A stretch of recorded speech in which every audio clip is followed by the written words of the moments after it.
This is little Troy with Bad Luck Garage, and this is going to be a little how-to video on plugging your heater hose nipple on your radiator after you do an LS swap. Alright guys, so just another quick little project here. As anybody who's done an LS swap knows, you've got the steam lines, you have to run them somewhere. I chose to tap my water pump and run them there because I didn't want a hose coming all the way across here.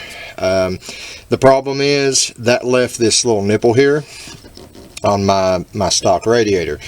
Now I wanted to just cut it off and weld it up, but unfortunately this radiator has plastic end caps. So what I chose to do is I went to the auto parts store and I bought a pack of these you know, these little what do you call it, you know, just little covers here. The problem is I've been through two of them already, and as you can see here, they just, after a couple months, they dry rot and they start leaking. Worst case scenario, it could blow apart. So what I'm doing is trying to come up with a new game plan. Okay guys, so here's what we're going to do.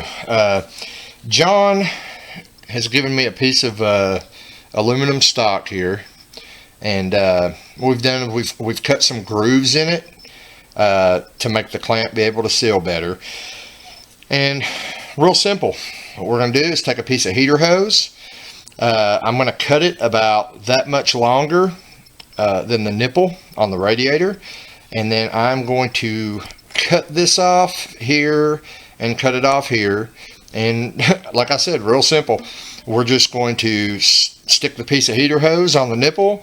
We're just going to use this as a plug. You know, after it's cut off, we'll shove this in the heater hose and you know, put two clamps on. So we're going to do, I'll get that up there where you can see what I'm doing. You know, we're just going to hold it here. We're going to say the end of the nipple is about right here, and we just need about this much material past the end of the nipple here. Okay, let's go cut our hose and cut our piece of aluminum stock. All right, we're just going to use a little box cutter here to cut this. No big deal. Like I said, this is just a simple little solution for this problem. You know, the ideal solution, of course, is, you know, if you could plastic weld that off. You know, I don't have the ability to do that. I don't have a plastic welder, so this is what we're doing. Safety first, put your safety glasses on. Now we've marked what we want is we want sections that we cut grooves in, because that'll just make, you know, when you put the clamp on the hose, it'll make it seal better. So I'm cutting this a little bit off this end and a whole lot off this end, and this piece in the middle is what we're going to use. So got our cutoff tool, and we're going to get on it.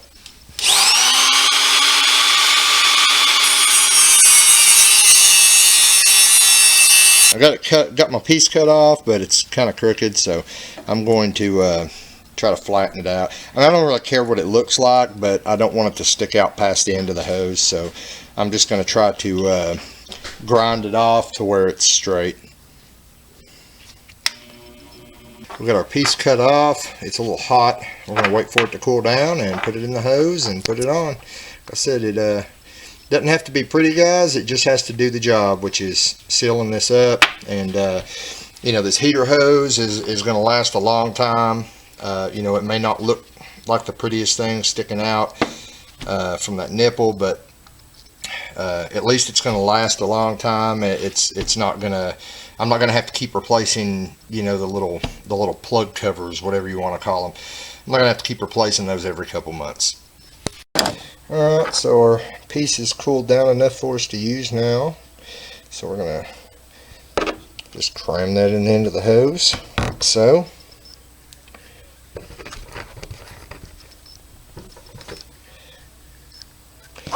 And we found us some hose clamps to fit. So you can see what that looks like there. You just, you know, shoot a little paint on it, you know, to make it a little less obvious, but I mean, it really doesn't matter, guys. We're just you know, we're just trying to seal this thing off. So this isn't pretty. Somewhere down the road, you know, I may get a custom radiator, and at that point I won't need this anymore. You know, I'll just get a custom radiator that doesn't have that nipple on it. But you know, for now this ought to do us good. We're almost done. We've just got to pull this old nipple off here. Oh, whoo! Well, there we go. Let's make a mess. All right. Luckily I had a paper towel here waiting.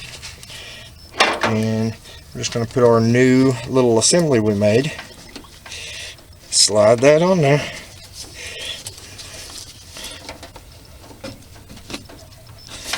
Alright.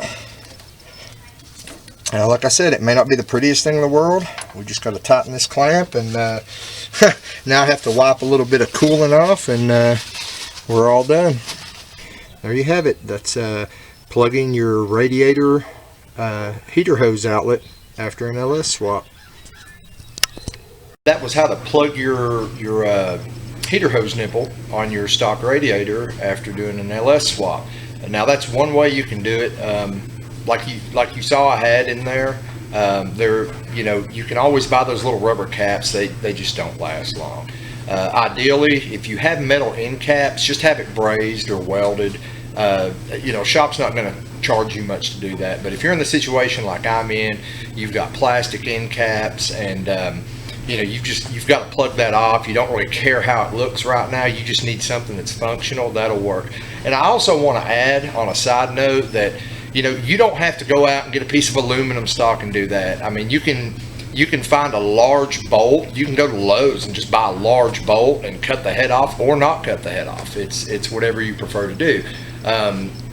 But you know, using the heater hose, you know, you're guaranteed that's going to last for a long time. So at least as long as a heater hose would normally last. So it's a quick, easy, and a cheap way to do that. So if you like this video, hit the thumbs up button.